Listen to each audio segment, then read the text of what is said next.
Olá pessoal, sou o professor Marcos, trabalho na Secretaria de Esporte e Lazer de Ubatuba, setor da melhor idade.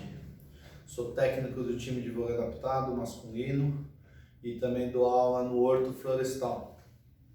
Saudade aí de todos os meus alunos aí, dos nossos alunos idosos aí da cidade de Ubatuba, né? Estou também como delegado do idoso da cidade, então nas conferências estaduais e nacional eu represento a cidade.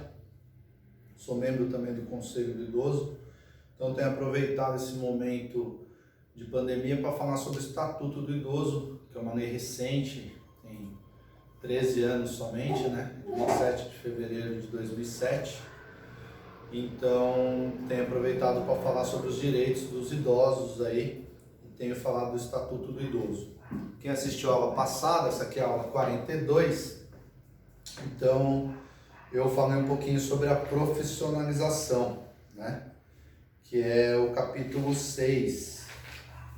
E hoje eu estou para falar a respeito da Previdência Social, né? Essas 3 próximas aulas são importantes porque elas são linkadas. Então eu já falei sobre a profissionalização.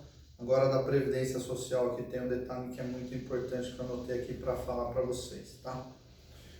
Artigo 29.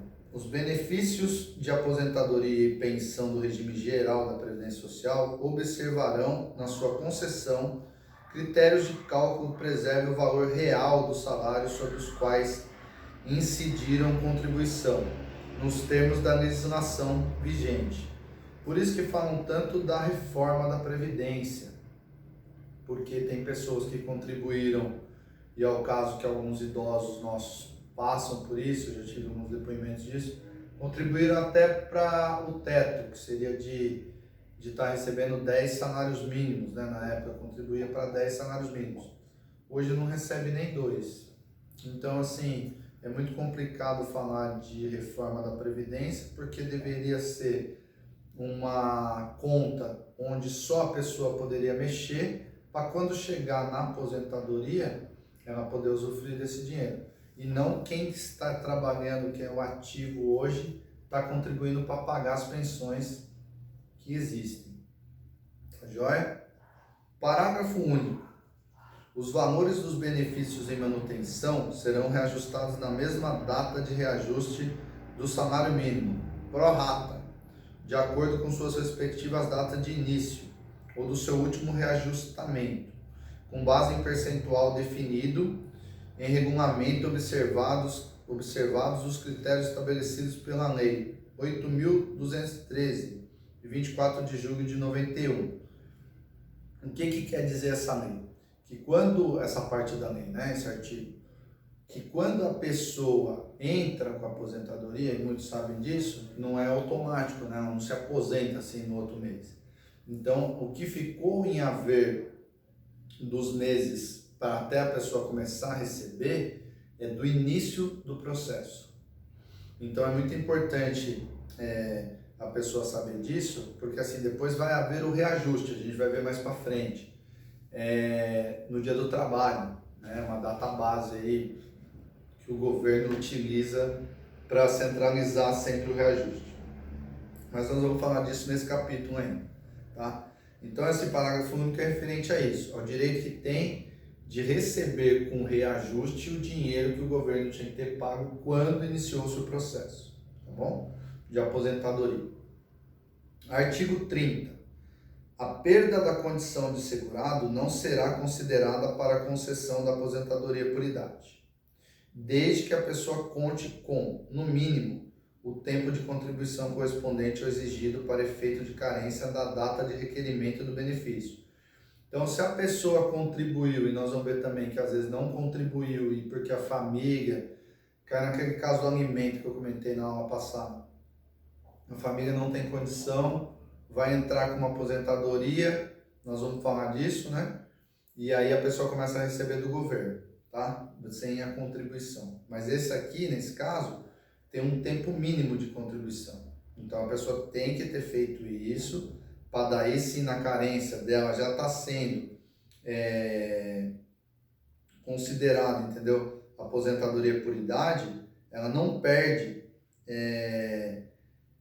se a pessoa contar com no mínimo o tempo de contribuição, tá bom? Parágrafo único. O cálculo do valor do benefício previsto no caput observará o disposto do caput segundo artigo 3º da Lei 9.876, de 26 de novembro de 99, ou não havendo salário de contribuição recolhido a partir da competência de julho de 94, o disposto no artigo 35 da lei, e aí volta na lei lá do artigo anterior, 8.213, de 24 de julho, tá bom? De 91, tá? Então esses dois artigos têm essa relação, porque se a pessoa também não contribuiu anteriormente a 94, já quer dizer que ela tem esse tempo de contribuição, tá bom? Então ela não vai precisar comprovar ali para trás. O artigo 31. O pagamento de parcela relativa a benefício efetuado com atraso por responsabilidade da Previdência Social será atualizado pelo mesmo índice utilizado para o reajustamento dos benefícios do regime geral de Previdência Social, verificado no período compreendido entre o mês que deveria ter sido pago e o mês do efetivamento do pagamento. Então, por exemplo, não fez, conseguiu fazer a perícia, por algum problema do governo, o governo vai pagar corrigido pelo reajuste do própria correção dessa aposentadoria, né? E aí quando que fica claro para a pessoa que ela teria o pagamento? Quando ela tiver no mês do efetivo pagamento. Então assim, ela pagou, o governo pagou, naquele mês conta-se como um reajuste de um mês, se foi o mês passado. Agora, se foi há 3 meses atrás, vai ter os 3 meses e mais aquele mês, tá? Então, sempre conta o mês também do reajuste, tá bom? Se for o primeiro, conta 1, tá? Tá joia? Aí o artigo 32. O Dia Mundial do Trabalho, 1º de maio, é a data base dos aposentados e pensionistas. Então, a pessoa pode ter aposentado em agosto. A data base dessa pessoa vai ser o ano que vem, quando completar maio. A mesma coisa para a pessoa que fez em junho. Quando chegar no outro mês de maio, mesma coisa. É a data base para contar as contribuições, para contar todo o início desse processo, sempre o mês de maio. Então, por isso que às vezes a gente não entende que tem aquela divergência entre a contagem deles e a nossa, né? Muita gente reclama disso para mim.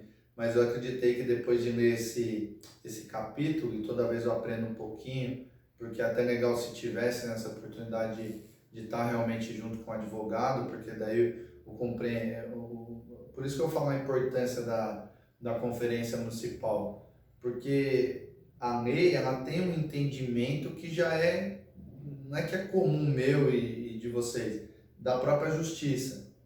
Então, ali dentro daquele raciocínio, às vezes fica difícil da gente que é leigo no assunto jurídico, né? Eu, como professor, sou leigo no assunto jurídico, né?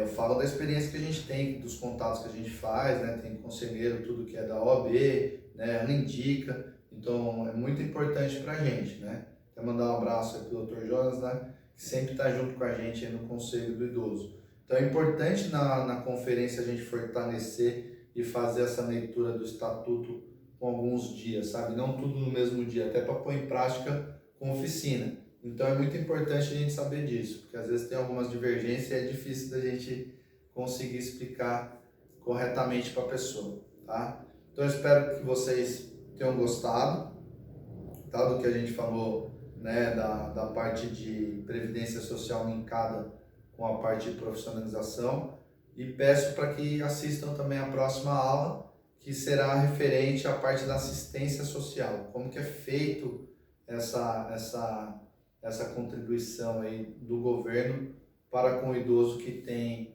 os requisitos lá preenchidos. Tá joia? Eu espero de novo que vocês tenham gostado, tá? Reforçando de novo, eu sei que tem algumas perguntas e são referentes a temas que nós já falamos, a capítulos anteriores. e a gente está selecionando algumas perguntas aí para vir mais com esclarecimento para um maior número de pessoas, tá bom? Se puder, fique em casa ainda. Até na próxima, tá, pessoal? Um abraço.